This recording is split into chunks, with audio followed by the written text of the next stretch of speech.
예, 안녕하세요. 서진열대입니다. 오랜만입니다. 그죠?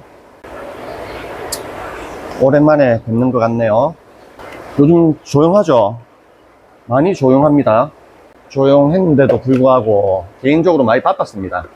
밀어놨던 수조도 많이 만들었고요. 뭐 여러 가지 생각할 게 많아가지고 촬영을 못했어요. 사는 게 내 뜻대로 되지도 않고 쉽지 않네요. 제가 이 사업을 시작하면서 에피소드가 정말 많은데요. 거기에 대한 부분을 하나씩 이야기해 보려고 합니다. 에피소드가 너무 많아서 이야기가 길어질 것 같습니다. 시간이 지나고 지금 생각해 보면 정말 징글징글한 시간이었고 뭘 해도 전부 다 꼬였던 시기였던 것 같습니다. 이게 팔자라는 건가 싶기도 하고. 도깨비 드라마 보셨죠? 예전에 도깨비 드라마를 보면서 생각이 든 게 저게 진짜일 수도 있겠다, 저런 내용이 진짜일 수도 있겠다라는 생각을 하면서 재밌게 봤었는데, 우리나라에서 유명한 무당도 그 이야기를 했어요. 저 도깨비 드라마가 정말 잘 표현했다라고. 도깨비 드라마 보시면 도깨비 신부가 이런 말을 합니다. 인간에게는 4번의 생이 있다. 씨 뿌리는 생, 뿌린 씨에 물을 주는 생, 물 준 씨를 수확하는 생, 수확한 걸 쓰는 생, 이렇게 4가지 생이 있다고 하면서 나는 몇 번째 생이었나요? 라고 물어보는 장면이 있어요. 그 장면을 보고 나도 과연 몇 번째 생일까라는 생각을 한번 해봤는데, 아무리 생각해도 물 준 씨를 수확하는 생은 아닌 것 같고, 수확한 거를 쓰는 생은 더 아닌 것 같고, 그런 생각이 들더라고. 씨 뿌리는 생이나 물을 주는 생, 둘 중에 하나인데 아직도 뭔지는 모르겠습니다. 여러분들은 어떤 생을 살고 있는 것 같습니까? 한 번쯤은 생각해 볼 만하죠. 당시 제가 대면관상어를 시작하면서 제 나름대로 남들과 다른 관점으로 사업 방향을 구상을 하고 추진했던 그 부분이 지금 돌이켜서 생각해 보면 한편으로는 열대어 시장에 조금이나마 변화를 가져다 준 당사자이지 않을까 라는 생각이 들기도 합니다. 이 열대어 시장이 생각보다 엄청 좁거든요. 남들이 안 하는 새로운 거를 시도해서 반응이 괜찮잖아요. 반응이 괜찮으면 한 번도 저랑 연락 안 했던 수족관 사장님들도 연락이 막 와요, 저한테. 수산품질원, 농림축산품질원, 부산세관, 다른 수족관 업체와의 소송, 여러 가지 사건들이 있었는데요. 이 수족관 사업을 하면서 길다고 하면은 길었던 초기 3년 동안 말도 안 되는 많은 사건들이 있었습니다. 지금 와서 생각해 보면 패러다임을 깨고 여러 가지 새로운 시도를 하면서 같은 수족관업을 하는, 어서오세요. 지금 생각해 보면 패러다임을 깨고 여러 가지 새로운 시도를 하면서 같은 수족관업을 하는 사람들의 많은 관심과 시선이 있었기 때문에 그런 문제가 생기지 않았을까라는 생각을 합니다. 제가 수족관업을 하기 이전에 다양한 일을 하면서 많은 경험을 했었습니다. 제가 지금까지 어떤 일을 했는지는 나중에 컨텐츠 소스가 다 떨어지면은 그때 하나씩 끄집어내서 말씀드리는 걸로 하고요. 뭐 연륜이라고 하죠. 뭐 다른 사람들에 비해서 다양한 경험을 많이 해봐서 그런지 그 어떤 것을 하던 그런 경험들을 많이 접목시키고 조금 색다르게 접근을 했었던 것 같아요. 미럼하우스 했었을 뭐 당시에도 다른 미럼 농장과 뭐 다르게 설비 축소화를 시키고 생산 비용과 노동력을 줄이려고 고민도 많이 했었었고, 뭐 생각만 한 게 아니라 바로 실행에 옮기고 했었습니다. 이것저것 실행하면서 얼마나 많은 실패를 하고, 뭐 그런 실패를 통해서 한 번씩 성공하는 경우도 있죠. 한때 열심히 했던 분야라서 뭐 요즘도 가끔 유튜브를 통해서 미럼 뭐 생산 농장들의 영상을 한 번씩 봐요. 예전에 비해서 얼마나 발전했는지 뭐 궁금하잖아요. 궁금하기도 하고, 뭐 유튜브 영상 올라온 거를 뭐 몇 군데를 보니까 뭐 지금 봐도 뭐 크게 변화한 건 없는 것 같은데, 시설 자체가 세련되고 뭐 전문성 있게 뭐 많이 좋아졌더라고요. 어떤 분야든 시장 파이 크기라는 게 있잖아요. 국내에서 뭐 1등을 한들 시장 파이가 뭐 작으면은 큰 돈을 못 법니다. 뭐 시장 파이가 크면은 뭐 10등을 해도 뭐 더 큰 돈을 벌 수도 있는 거고, 무슨 말인지는 아시죠? 뭐 밀업 사육하는데 뭐 최신식 자동화를 도입해서 운영하는 곳도 있더라고요. 뭐 제가 그걸 보고 드는 생각이, 뭐 밀원 같은 경우 생산해서 판매하는 업체들이 너무 많고, 시설을 저렇게 좋게 지으려면은 투자 자본도 많이 들 건데, 뭐 어떤 비전을 보고 뭐 저 정도로 투자를 할까라는 뭐 의구심도 뭐 들더라고. 무슨 사업이든 뭐 잘 되는 사람이 있는 반면에 또 안 되는 사람도 있으니까, 뭐 개인 능력에 따라 달라지는 부분이 있기 때문에 저는 그냥 모두 다 잘 되길 응원할 뿐입니다. 참고로 저는 밀럼 사업 안 합니다. 왜 안 하는지 아세요? 곤충 사업이 미래의 단백질 공급원이다, 뭐 미래의 식량이다 라고 TV에서 홍보를 하면서 비전 있는 미래 산업이다 뭐 라고 이야기를 하는데, 뭐 그 말은 맞습니다. 그 말이 맞아요. 그 말은 맞을 수도 있어요. 뭐 밀원 귀뚜라미가 소고기보다 단백질 함량이 많은 거는 사실이니까, 뭐 이 부분에 앞서가지고 뭐 이것부터 설명을 할게요. 그 밀웜이라는 애벌레가 해외에서는 해충으로 분류하는 나라도 있습니다. 왜냐하면은 농작물한테 피해를 주거든. 뭐 우리나라 같은 경우에는 뭐 사계절이 뚜렷해서 뭐 겨울철에는 뭐 밀웜 성충인 거절이죠. 뭐 그 애들이 다 죽기 때문에 번식을 못하지만, 반면에 열대지방 같은 경우에는 뭐 계속 번식을 하는 거죠. 거기서 무한으로 번식을 하니까 문제가 생겨가지고 해충으로 분류하는 것 같더라고. 과거 밀웜이 우리나라에 어떻게 반입이 됐는지는 모르겠지만, 아마 최초에 뭐 검역본부의 뭐 수입 허가법이 허술했다든가, 뭐 밀수 같은 걸로 해서 들어왔겠죠. 중국에서 밀원 가격을 보면은 말도 안 되게 싸게 판매를 하고 있습니다. 정말 쌉니다. 뭐 인건비가 싸고 땅덩어리가 넓고 인구가 많아서 생산하는 사람들이 많아서, 그러니까 당연히 쌀 수밖에 없죠. 뭐 우리나라에 비해서 한 가격이 10분의 1 이상 저렴할 거예요. 제가 어떻게 아는지 압니까?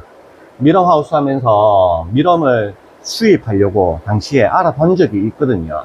밀웜 사육하는 게 너무 귀찮아가지고 그냥 아싸리 그냥 수입을 하자, 저 정도로 싼데 효율적이지 않겠나 싶어가지고 중국 밀웜 농장에서 어떤 식으로 어떤 시스템으로 판매를 하는지 시장 조사를 얼마나 했겠어요. 우리나라 같은 경우에는 채소가 뭐 그램 단위로 뭐 100g 뭐 50g 단위로 해서 이렇게 판매를 하는데, 그 나라는 뭐 1kg, 2kg 단위로도 판매를 안 합니다. 보통 50kg, 100kg 이렇게 판매를 한다니까. 그리고 말도 안 되게 저렴합니다. 그리고 극동정갈이죠. 국내 애완곤충 시장에서 제일 저렴한 뭐 정갈 종류 중에 극동정갈이라고 있어요. 정갈 중에 제일 안 이쁘고 제일 저렴한 종류죠. 그래서 입문용으로 부담 없이 키우는 정갈 종류라고 보시면 되는데, 열대어로 따지면은 막부피 그 정도 수준. 당시 미러마우스 했을 때 애완곤충이 유행이 돼가지고 타란툴라, 정갈, 진해 이런 게 엄청 인기가 많았었습니다. 그런 걸 키우시는 분들이 보통 먹이로 미럼이나 귀뚜라미를 먹였었고, 극동정갈 같은 경우에는 국내 곤충 마켓에서 마리당 6,000원, 8,000원 이렇게 이 정도 가격에서 판매를 하고 있었어요. 중국에 당연히 정갈도 번식하는 업체들이 많습니다. 아마 그 나라에서는 간식용으로 판매를 하겠죠. 키워가지고. 저 중국의 전통시장 가면은 곤충을 꼬지에다가 꽂아가지고 팔고 먹고 막 하잖아요. 진해 번식하는 농장도 많았고, 진해 같은 경우에는 국내에서 마리당 4,000원, 6,000원에 판매를 하고 있었다니까. 우리나라 서식하는 붉은 왕진해 있죠. 빨간색 왕진해가 있는데 그게 허리 통증에 좋다고 해갖고 한약방에서도 말린 거 팔고 고아서 먹고 하잖아요. 그거랑 똑같이 생겼습니다. 별것도 아닌 게 마리당 4,000원, 6,000원. 우리나라 마켓에서 그렇게 팔고 있다니까. 비싼 종류 같은 경우에는 말도 안 되는 금액에 팔고 있고요. 그거랑 똑같이 생겼어요. 별것도 아닌 게 4,000원, 6,000원 한다니까. 저 당시 그거 보고 산에 들어가야 되나 그런 생각까지 했었다니까. 생닭 있잖아요. 생닭을 산에 습한 곳에다가 그거를 살짝 묻어 놓으면은 제일 먼저 꼬이는 게 진해입니다. 냄새 맡고 진해들이 몰려와요. 산에 얼마나 많은 진해가 있겠습니까? 잡는 건 일도 아니죠. 그거 중국에서 얼마인 줄 아세요? 그런 진해가. 정갈 같은 경우에는 2에서 한 3cm 정도 되는 사이즈 있죠. 한국 돈으로 계산하면은 마리당 80원에서 120원 정도. 그리고 진해는 조금 더 비쌉니다. 마리당 150원에서 한 200원 정도에 구입을 하실 수가 있습니다. 와우, 비싸죠? 미러마우스 할 때 제가 그 중국 농장에 이메일을 보내가지고 그거를 다이렉트로 물어보고 수입을 진행하려고 했었습니다. 극동정갈 같은 경우에 마리당 80원에서 120원이면 통관비하고 운송비하고 이런 거 저런 거 다 포함시키면 한국에 도착 가격이 한 200원 정도로 계산을 하고, 국내에서 마리당 당시 6,000원에 8,000원에 판매를 하고 있으니까 가격 낮춰갖고 5,000원에 판매를 해도 25배 남는 장사 아닙니까? 들어오기만 하면 대박이잖아요. 남들이 생각하지도 못한 그런 생각을 했었다니까. 당시에 하려고도 했었고. 그리고 진해 같은 경우에는 제가 그거를 만약에 가지고 오면 어디에다가 팔려고 생각을 했냐면은 애완용으로 판매하는 게 많이 팔려봤자 얼마나 팔리겠어요. 그래서 생각을 한 게 진해하고 제일 궁합이 맞는 게 닭입니다. 닭. 진해가 닭을 먹으면요, 닭 육질 성질이 달라져요. 육질이 달라져요. 근데 비싸서 못 먹이는 거죠. 그래서 어디 백숙 파는 농장 가면은 진해 먹인 닭이래 가지고 그런 백숙 한 마리에 12만 원씩 이렇게 파는 데도 있어요. 진해 100마리 먹인 닭이다 이래 가지고 몸에 좋은 성분이 많이 있기 때문에 진해 먹인 닭을 갖다가 백숙으로 만들어 갖고 12만 원씩, 18만 원씩 이렇게 판매하는 업체도 있다니까. 그래서 그런 업체에다가 싸게 진해를 갖다가 대량으로 공급을 하게 되면 안 할 사람은 없다는 거죠. 그죠? 그렇게까지 사업 구상을 한 적도 있었고, 진행하려고 수출 농장 다 알아보고 했는데 왜 못한 줄 아세요? 중요한 거는 살아있는 곤충 수입이 안 됩니다. 가능한 곤충 종류도 있다고 하는데 그거는 나도 모르겠고, 밀수로 가지고 들어오면 가능은 하겠지만 법적인 문제에 얽히고 싶지 않아서 포기를 한 겁니다. 근데 중요한 거는 어떻게 가지고 들어왔어. 어떻게든 일단 가지고 들어왔어요. 뭐 캐리어에 넣든 뭐 어떤 방법을 써서 몰래 가지고 들어올 수는 있잖아요. 근데 얘들을 갖다가 번식시켜가지고 판매하는 거는 또 합법이라. 웃기죠? 안 맞는 정책들이 수두룩하다니까. 대한민국 탁상행정 문제 정말 많습니다. 그래서 잠시 중국에 갔다 와 마라, 갔다 와 마라, 이런 고민을 하면서 별의별 생각을 다 했었어요.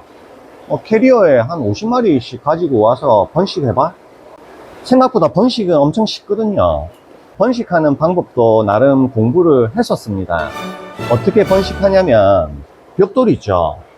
벽돌을 차곡차곡 쌓아가지고 이렇게 벽돌 사이에 틈을 만들어주면은 뭐 정갈이나 진해 똑같아요. 그 사이에 애들이 들어가가지고 생활을 합니다. 자연스럽게 번식도 되고요. 공간도 많이 필요 없어요.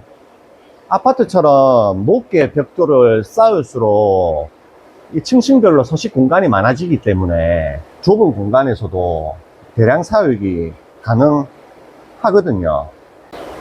근데 그거를 해가지고 제가 큰 돈 벌 것도 아닌데, 결론은 합법적이지 않다고 생각을 해서 결론은 하지 않았습니다. 다시 얘기로 돌아와서 제가 왜 이런 이야기를 하냐면, 밀엄이 미래 단백질원이다, 미래 식량이다 하면서 비전을 외치는데, 중요한 건 살아있는 곤충은 수입이 안 되지만 가공한 곤충은 얼마든지 수입이 가능합니다. 보통 밀엄을 건조를 시켜서 분말로 만들던 통째로 건조시켜 가지고 과자식으로 만들어서 식용으로 판매를 많이 하거든요. 건조 밀엄이 수입이 가능하다인데 중국한테 가격 이길 수 있겠어요? 곤충 산업은 중국이 원조인데 앞으로 국내 곤충 산업이 활성화가 돼 가지고 다양한 곳에 쓰인다고 하면 이 물가가 비싼 대한민국에서 누가 사육을 할까? 제가 그런 생각을 한 거죠. 중국에서 수입을 하면은 훨씬 더 저렴한데 안 그래요? 제가 볼 때는 그렇습니다. 여러분들은 중국산 믿을 수 있나 그러는데, 지금 여러분들이 가는 식당들 전부 중국산 고춧가루 씁니다. 중국에서 고춧가루 수입 못 하잖아요. 그러면은 국내 김치 가격 폭등할 거예요. 식품이 대중화가 되면 위생 기준이 엄격하게 바뀔 것이고, 밀엄 또한 위생에 대해서 감시가 들어갈 거기 때문에 거기에 맞춰 중국도 발전하지 않겠는가라는 거죠. 저는 여기까지 생각을 하고, 상계가 있겠구나 라는 생각이 들어가지고 당시 잘 유지됐었던 밀엄 사업을 과감하게 접었던 겁니다. 다시 본론으로 돌아가서, 밀엄을 사육하려면 주식이 밀기울입니다. 밀기울이 뭐냐면은 통밀을 갈아가지고 나온 부산물 있죠. 그게 밀기울인데, 그게 주식이지만은 수분 공급을 하기 위해서 배추 같은 야채를 갖다가 또 부가적으로 또 먹여야 돼요. 아니, 밀엄들도 수분을 섭취를 해야 되잖아요. 채소값이 비싼데 그거를 사 먹일 수가 없으니까 주위 식당 사장님들한테 부탁을 해가지고 얻어와야 했던 그런 과정이 너무 지저분하고 번거롭다는 생각을 했었고, 겨울철 같은 경우에는 야채 찌꺼기도 구하기 쉽지 않았습니다. 식당에서 야채 찌꺼기를 받아오면 그날 바로바로 먹여서 다 소진을 다 시켜야 됩니다. 이틀 이상 보관하기가 어려워요. 식당에서 야채 찌꺼기를 커다란 봉지에 이렇게 담아서 줬었어요. 식당 입장에서도 귀찮잖아요. 그냥 음식물 쓰레기통에다 넣어서 버리면 되는데, 쓸만한 잎사귀들을 골라가지고 챙겨주는 거 쉽지 않잖아요. 단골 식당 사장님이 젊은 놈이 열심히 하는 것 같이 보이니까 도와준다고 일주일에 한 2번 정도 챙겨줬었습니다. 매일 출근하는 길에 내놓은 봉지가 보이면 챙겨서 가져가는 거죠. 가지고 와서 뭐 양이 많으면 나누어서 먹이려고 남기잖아요.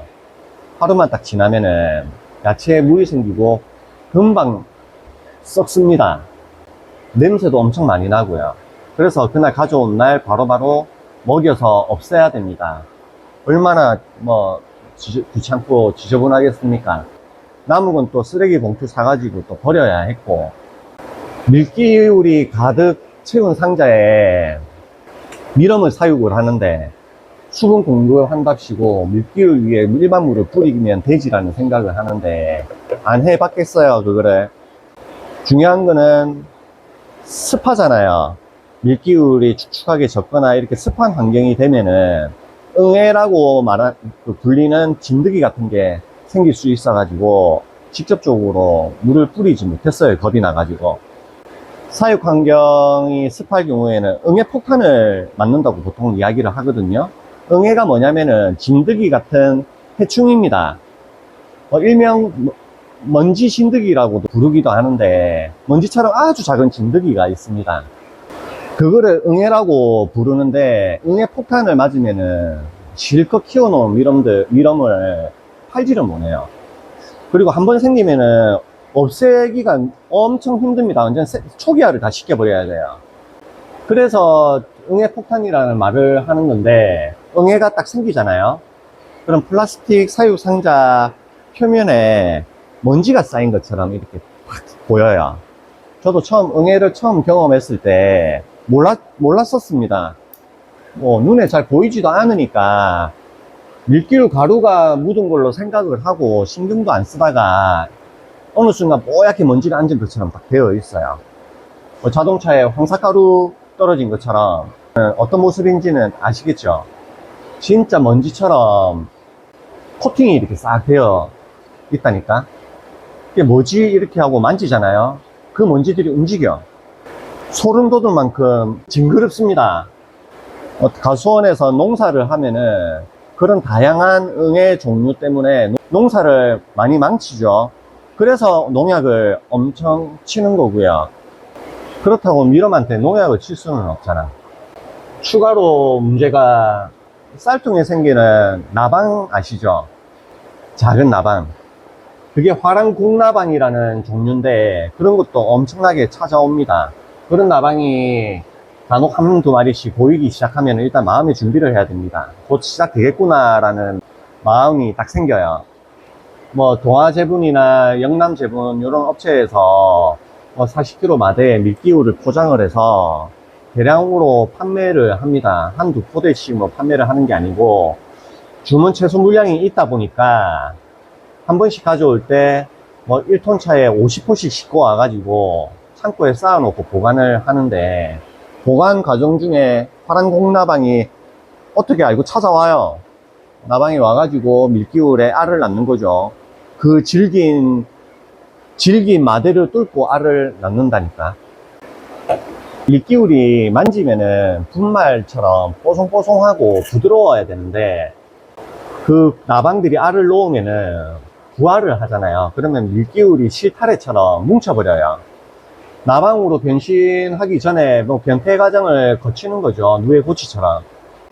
나방 애벌레가 고치를 만드는 거죠. 처음에는 뭣도 모르고 애벌레가 한 번씩 보이면은 이게 잡아가지고 한켠에 키우고 있는 물고기 간식으로 주고 이렇게 했는데, 이 인마들이 번식력이 어마어마하거든요. 한 번 생기면 제거하기도 힘들고 골치 아픕니다. 하여튼 이렇듯 무언가를 사육을 하려면 청결이 제일 큰 문제인데, 식당 채소 찌꺼기를 먹이면서 여러 가지 복합적인 문제들이 생기는 거죠. 그렇다고 필요할 때마다 비싼 채소를 갖다가 사다 먹이는 거는 말도 안 되는 거고, 그래서 요거를 어떻게 하면은 수분 공급을 편하게 할까라는 고민 끝에 제가 직접 시나몬 워터라는 것을 개발을 합니다. 진드기 종류가 계피 성분을 싫어한다는 걸 응용해 가지고 했던 방법들인데, 계피 성분이 들어간 물이죠. 처음에는 계피 껍질을 갖다가 큰 주전자에다가 놓고 2시간 정도 푹 삶아요. 그러면은 누런 계피물이 이렇게 우러서 나오거든요. 그 물을 갖다 식혀가지고 미럼 사육상자 그 밀기울 표면에다가 살짝 젖을 만큼 분무기로 뿌려줍니다. 뭐, 효과는 있어요. 근데 문제가 뭐냐면 보관이 안 되더라고. 계피 삶은 물이 2, 3일 지나면 수면 위에 곰팡이가 이렇게 펴요. 뭐 금방 썩는 거죠. 그렇다고 계피물을 뭐 매일마다 삶을 수는 없는 거고, 맞잖아요. 뭐 편하게 일하려고 만든 방식인데 맨날 어떻게 계피를 삶고 있겠습니까? 그래서 뭐 여기저기 뭐 알아보니까 원래 만드는 방법이 삶는 게 아니고 계피 껍데기를 알코올에 담궈 가지고 뭐 며칠 동안 숙성한 다음에 이 분무기에 넣어서 써야 된다고 하더라고. 뭐 그 짓거리도 뭐 어찌합니까? 알코올도 가격이 싼 것도 아니고. 그래서 다시 여기저기 뭐 알아보니까 뭐 식용으로 파는 뭐 초고농축 계피 엑기스가 있더라고. 뭐 손에 묻으면은 자극적일 정도로 고농축이에요. 얼마나 고농축이냐면 그거를 사용할 때 100대1로 희석을 해서 써야 돼요. 뭐 그렇게 희석을 해도 계피향이 엄청 강하거든. 농약을 뿌릴 때 쓰는 분무기 있죠. 거기에 넣어가지고 밀기울 표면이 촉촉하게 젖을 만큼 뿌려주면 이제 미름이 올라와서 먹는 거죠. 딱 뿌리잖아요. 뿌리고 딱 1분만 지나면 난리 납니다. 뭐 순식간에 먹을 치우기 때문에 언제 그랬냐는 듯이 금방 밀기울이 다시 뽀송뽀송해져요. 그리고 추가로 좋은 점이 뭐 특유의 그 잡냄새, 그 사육시설 안에서 나는 잡냄새 제거도 되고 사육장 전체가 향긋한 계피 냄새로 일석이조 역할까지 했었던 수분 공급 방식이었죠.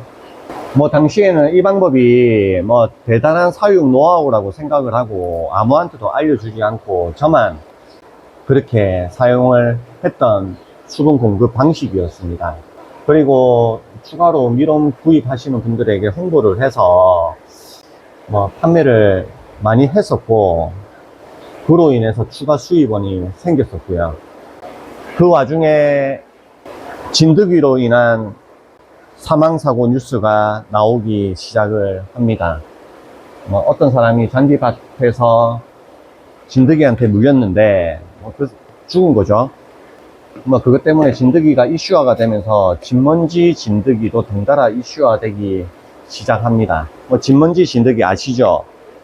이불 안에도 엄청 많고 뭐 베개 안에도 엄청 많고 뭐 매트리스도 이 현미경으로 갖다 대보면은 엄청 많이 서식을 하고 있습니다. 어느 집이든 다 있을 거예요. 뭐 그 애들이 갑자기 생긴 게 아니고 뭐 그 애들 같은 경우에는 뭐 몇백 년 전부터 사람들하고 같이 공생했던 애들이었습니다. TV에서 이슈화를 시키니까 관심을 가진 거죠. 언론에서 진드기가 계피 성분을 싫어한다고 떠들어 주니까 시나몬 워터에 많은 사람들이 관심을 갖기 시작을 합니다. 제가 최초로 시나몬 워터 판매했다는 거 믿으시겠어요? 뭐 네이버나 구글에 시나몬 워터 한번 검색해 보시면 뭐 분무기에 넣어 가지고 판매하는 상품들이 많이 보일 겁니다. 그게 제가 최초로 판매했었어요. 제가 처음에 뭐 G마켓 옥션 11번가 네이버 쇼핑 이런 데 판매를 했을 때 시나몬 워터라는 제품 자체가 저밖에 없었습니다. 아무도 뭐 판매를 안 했었다니까. 그래서 그걸로 돈을 꽤 많이 벌었습니다. 500ml짜리 분무기 있죠. 500ml짜리 분무기를 팔아요. 그거를 원 플러스 원 해가지고 12,000원에 판매를 했었거든요. 뭐 하루에 뭐 100병 이상 그냥 나갑니다. 그 원가 얼마인지 아세요? 분무기 통이 개당 500원이었으니까 두 개니까 1,000원이죠. 그리고 시나몬 원액을 10kg짜리 말통으로 제가 당시에 구입을 했었는데 그게 아마 12만원 정도 했던 걸로 기억을 해요. 뭐 500ml 분무기 통에다가 그 원액을 4cc 정도를 넣습니다. 4cc가 어느 정도냐면은 여성분들 에센스 화장품 있죠. 뚜껑에 스포이드 달려가지고 이렇게 꾹꾹 누르는 거 있잖아요. 그게 한 펌핑이 2cc예요. 그거를 갖다가 2펌핑 넣는 거죠. 원가로 따지면 10원도 안 할 거예요. 뭐 그 정도 넣었는데도 향이 무지하게 강하거든. 그리고 분무기 통에 붙이는 스티커, 그거를 제가 직접 디자인하고 주문을 했는데 그게 한 장당 한 30원 정도. 원가 1,000원짜리를 12,000원에 팔았으니까 12배 장사를 했던 거죠. 그거를 한 달 동안 독점해 가지고 엄청나게 판매를 했었습니다. 저밖에 없으니까. 뭐 검색을 하면은 시나몬 워터를 만드는 방법만 이렇게 나오지, 그거를 실질적으로 상품화를 시켜갖고 판매하는 업체가 없었거든요. 저밖에 없으니까 그 제품이 뭐 주문이 불티나기 시작을 하는 거죠. 뭐 분무기 판매 업체에서도 저보고 도대체 어떤 용도로 쓰시길래 그렇게 많이 주문을 하시냐고 할 정도였으니까. 그래서 딱 2달이 되니까 뭐 아니나 다를까 뭐 따라하는 경쟁 업체가 생겨나기 시작하더만. 아무튼 뭐 대단합니다. 뭐 어찌 알고 뭐 그걸 또 카피해 갖고 따라 하대. 그래가지고 3개월 정도는 그걸로 꽤 많은 돈을 벌었었습니다. 뭐 당시 뭐 미름이 눈에 들어왔겠어요. 그거 팔기 바쁘지. 뭐 분무기 통을 집으로 뭐 주문을 해가지고 배달시켜가지고 집에서 만들어가지고 박스 포장까지 해가지고 그거를 쌓아놨다가 주문 들어오면 송장만 딱딱 붙여가지고 이렇게 택배를 보냈을 정도로 많이 주문이 들어왔었거든요. 한국 사람들 냄비 근성 뭐 어디 가겠습니까? 뭐 석 달이 딱 지나니까는 뭐 언제 그랬냐는 듯이 언론에서도 조용하고 뭐 관심이 사라지면서 판매가 저조해지기 시작하더라고. 딱 지금 돌이켜서 생각해보면 뭐 참 그런 때도 있었구나 뭐 이런 생각이 듭니다. 다시 얘기로 돌아와서 얼마 전에 알고리즘을 탔는지 미럼 사육 농장이 유튜브에 이렇게 나오길래 봤는데 15년 전에 제가 했던 이 방식이 패러다임을 바꾼 미럼 사육 방식이다라고 소개하더라고요. 뭐 저거 내가 15년 전에 개발했던 방법이었는데 뭐 이제서 인자 와가지고 뭐 여러 가지 생각이 들더라고. 뭐 이렇듯 뭐 하나에 꼽히면은 일단은 시도를 하는 성격이라 가지고 뭐 좋게 보는 분들은 뭐 진취적이고 실행력이 뛰어나다고 칭찬하는 반면에 무모하게 보인다고 우려스럽게 보시는 분들도 있었습니다. 뭐 가만히 있는 것보다 뭐 무엇이든 시도하고 행동을 하면은 거기에 따른 어떤 결과가 나오잖아요. 뭐 결과를 알면 뭐 더 좋겠지만 좋을지 안 좋을지는 뭐 해봐야 아는 거고, 결과가 좋지 않다 하더라도 해봤으니까는 뭐 다음에는 그 짓거리 안 할 거 아닙니까? 안 해보는 것보다 해보고 후회하는 게 낫다는 생각에 아이디어가 생각날 때마다 많은 것을 시도해 본 것 같습니다. 뭐 당연히 거기에 따른 부작용도 있었겠죠. 뭐 제 영상을 처음부터 보신 분들은 제 성격이 어느 정도 파악하셨을 거라 생각이 드는데, 제가 조금 자존심이 세고 고집이 좀 있는 편입니다. 최강이란 단어 아시죠? 와, 니 최강이네 뭐 이런 말 하잖아요. 그게 어디서 유래된지 아세요? 최씨와 강씨를 줄여 가지고 최강이라고 합니다. 최씨하고 강씨 성격이 뭐 센가봐, 앉은 자리 풀도 안 난다는 소리까지 하는 거 보면, 참고로 제가 최씨입니다. 방금 손님이 오셨는데 한 자반 정도 되겠더라고요. 수주 사이즈가 동영상을 저한테 보여주시던데 한 자반 45 정도 되는 사이즈 수조더라고. 근데 거기에 지금 한 150마리 구피가 들어있답니다. 근데 여과기도 없어요. 그냥 쿵돌 하나 넣어가지고, 그래서 한 10년째 지금 키우고 있다는데, 와, 저게 과연 가능할까?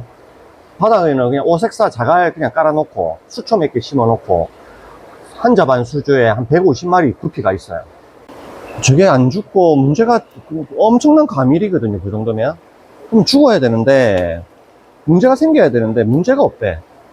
지금 키운 지도 지금 10년 됐대요.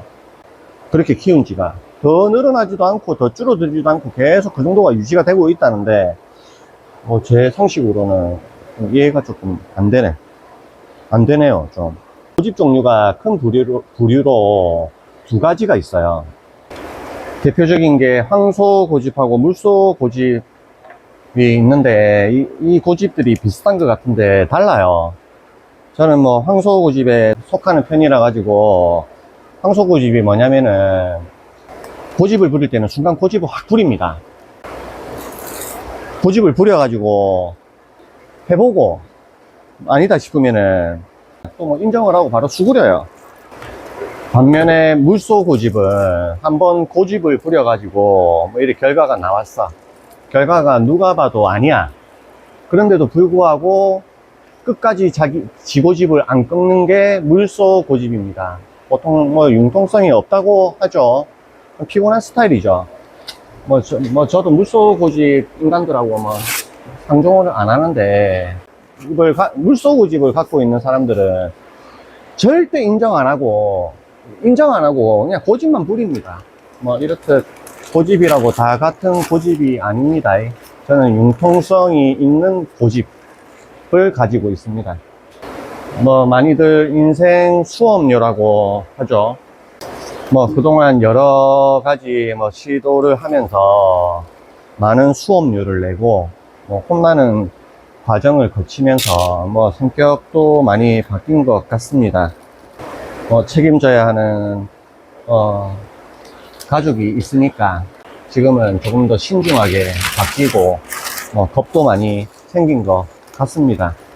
이야기하다 보니까 쓸데없는 얘기가 좀 길어진 것 같은데, 그래서 제가 이 사업을 하면서 인생 수업료를 낸 것들에 대해서 이제 말해 보려고 합니다. 다음 영상에는 제가 어떤 수업료를 내고 대가 지불을 했는지에 대해서 말씀드리도록 하고요. 이번 영상은 여기까지 할게요. 여기까지 하고 영상 봐주셔서 정말 감사드리고요. 어쩔 수 없습니다. 영상이 기니까 구독자분들이 끝까지 안 보세요. 앞전에 그 구독자 이벤트 있죠. 영상을 제대로 안 보시고 해당 안 되시는데도 불구하고 너도 나도 다 신청을 하셔가지고 그거 다시 설명드린다고 너무 피곤했었어요. 그래서 웬만하면은 15분 내로 영상에 맞춰가지고 편집하려고 합니다. 너무 길어도 지루하잖아요. 그럼 다음 영상에 뵙는 걸로 하고요. 최대한 빨리 편집해서 업로드 할게요. 고맙습니다.